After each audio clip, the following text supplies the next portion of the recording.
अस्सलाम दोस्तों, फलक अपनी न्यू वीडियो के साथ उम्मीद करती हूँ हम सब खैरियत से होंगे। आज जो टॉपिक लेकर हाजिर हो रही हूँ उसको मैंने रिलेशनशिप का नाम दिया है, यानी कि रिश्ता।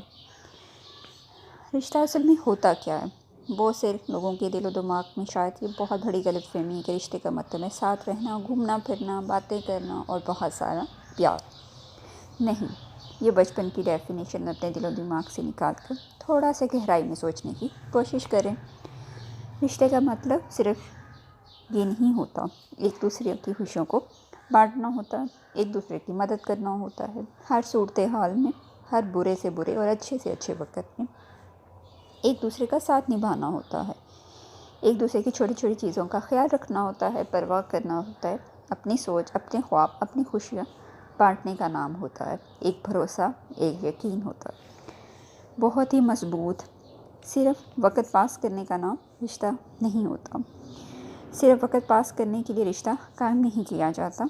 तुम सही रहो, अपना 100% दो, एक भरोसा बन जाए तो तुम एक रिश्ते में किसी के साथ भी आ जाओगे और तुम्हें पता भी नहीं चलेगा। उम्मीद करती हूँ आज की वीडियो आपको अच्छी लगेगी।